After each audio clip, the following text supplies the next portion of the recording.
बेतिया में जनता दल यूनाइटेड के राष्ट्रीय अध्यक्ष राजीव रंजन सिंह ने रविवार को फेफना के एक निजी होटल में प्रेस वार्ता कर उत्तर प्रदेश में 5 विधानसभा सीटों पर जीतने का दावा किया।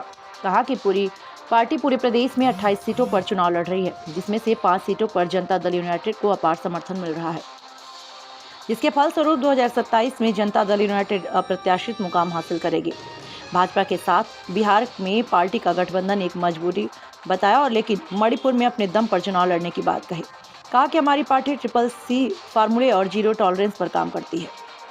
उसका कई आकलन है, उसमें कई तरह के विश्लेषण हुए हैं। उसमें क्या वजह था कि इसके पीछे कई चीज है उसमें, उसका हम लोगों ने आकलन कर लिया था और उसमें कई जगह हम लोगों से भी चूक हुई थी। उम्मीदवार के चयन में, उम्मीदवार का सशक्त उम्मीदवार का चयन नहीं कीजिएगा तो उसमें, तो इसलिए वो जो चैप्टर ओवर है।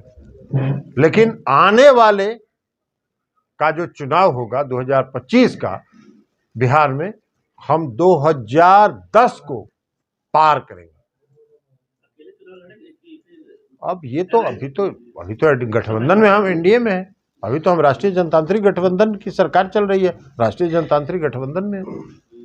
तो यूपी चुनाव में फिर राष्ट्रीय जनतांत्रिक गठबंधन से अलग होकर चुनाव लड़ने का मूड क्यों आप लोगों ने बनाया? इसलिए कि हमारा यहाँ राष्ट्रीय जनतांत्रिक गठबंधन है नहीं, हमारा बिहार में है, तो हम अपनी पार्टी का विस्तार करेंगे। भारतीय जनता पार्टी से के साथ आप विलंब से आए लगता है।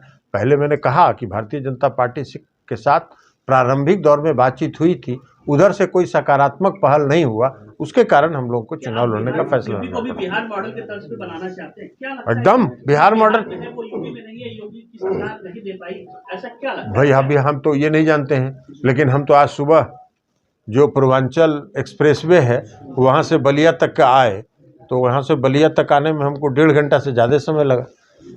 तो ये सड़क, बिहार में कोई सड़क आपको ऐसा नहीं मिलेगा। हम आपको आमंत्रित करते हैं, आइए बिहार, जिस इलाके में आप चाहिएगा आपको घुमवा देंगे, कोई ऐसा सड़क नहीं मिलेगा। फिर बिहार का सड़क ही मॉडल बनेगा या और भी? बिजली, हर घर में बिजली पहुंच गई, हर टोले में बिजली पहुंच गई। लेकिन बिहार की सरकार जिस शराबबंदी को लेकर अपना बड़ा एक्शन सामने लाई, आज भी वह साकार नहीं हो पाया, क्यों? नहीं, साकार नहीं, क्राइम तो होता है, क्राइम नहीं होता है। मर्डर केस में कितना सजा का प्रावधान है, हत्या करने पर कितना सजा, तभी हत्या होती है।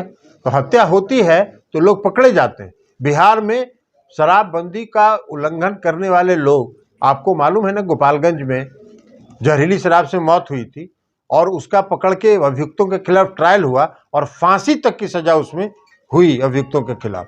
तो ये काम है हमारा काम। कोई अपराध कर सकता है, गड़बड़ करने वाला रहता है समाज में हर आदमी, तो उसको अगर गड़बड़ करता है तो वो पकड़ाता है।